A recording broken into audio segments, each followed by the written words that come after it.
Sometimes I find myself back in those boardroom moments, sitting on the hot seat of middle management, tasked with rolling out policies I didn't believe in.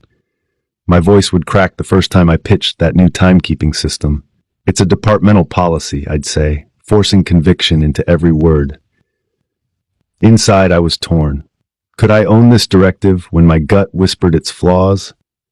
But I learned that honesty is the only bridge between a leader and the people who follow. So I laid bare the truth. I'm not thrilled by this system either, but it's here to keep us all accountable, myself included. Then, something shifted. I stopped swallowing my discomfort and began pushing back.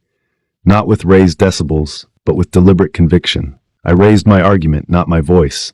I walked through the rationale, how complexity could bog us down, how blind compliance might breed resentment rather than trust. My words trembled at first, laced with vulnerability, but each point landed with the weight of genuine concern. In that charged silence, I saw my team lean in. They weren't just listening, they were measuring my integrity against my candor. By challenging the status quo respectfully, I showed them that leadership isn't about blind obedience. It's about stewarding change with both courage and compassion. And when the policy survived our scrutiny, it no longer felt like an imposed edict, but a communal pact, one we'd shaped together, born from the honest pulse of each voice in the room. I often marvel that I can stand tall in boardrooms, rallying voices across Fortune 50 and Fortune 100 companies, crafting inclusive strategies that empower thousands, yet struggle to carve out that same space for my own heart. I can demand respect for others, negotiate boundaries for entire teams, and yet hesitate to say no when a loved one oversteps. I can draft memos that transform corporate culture and still shrink in the face of my own emotional needs. It's a paradox of power. I wield influence like a conductor's baton in the world, but in my private life I've tiptoed around the things that matter most to me.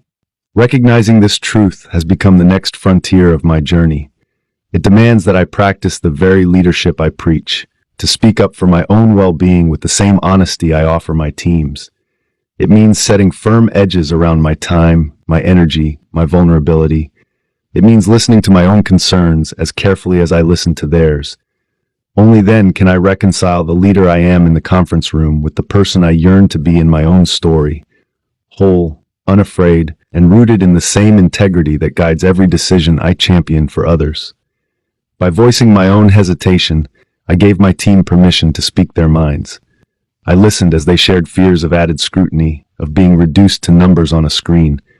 I didn't just nod, I asked questions, took notes, let their concerns settle into my bones. In that space of shared vulnerability, their resistance softened. They felt heard, they felt seen. And with that sense of ownership, they became partners in implementation instead of adversaries. Integrity, I realized, isn't just a solitary code. It's a living pact you forge with those around you. Yet life outside the workplace often mirrors these dynamics in darker, subtler ways. I've been entangled with people whose kindness felt like a velvet trap. They'd draw me in with sweet words, then hold me hostage with guilt. Emotional blackmail is a cruel alchemy. If you loved me, you'd, or, after all I've sacrificed, you owe me this. At first, I blamed myself, my mind spinning with shame and self-reproach. My amygdala would flare, my body tensing as though preparing for a storm. Only later did I recognize the pattern. Manipulators, anxious and desperate for control, hiding behind long-suffering facades. Rewiring that instinct to capitulate took time. Countless awakenings in the middle of the night, pounding heart, flooded with cortisol, my rational mind buried under tidal waves of fear. I turned to research. Neuroplasticity isn't some distant promise. It's a pathway I could forge with every deliberate choice. I began to arm myself with affirmations. Short, sharp reminders I could pull from my pocket like daggers against doubt. I deserve respect. My voice matters. Integrity is my anchor. On bad days, I'd text them to myself or record voice memos on my phone, replaying them until my chest unclenched. Today, I walk forward with the scars of my past and the scaffolding of new habits.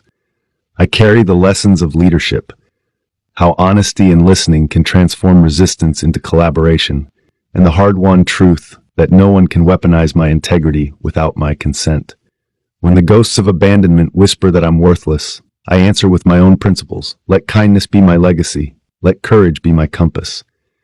In doing so, I not only reclaim my self-worth, I weave a safety net strong enough to catch me, should I ever stumble again.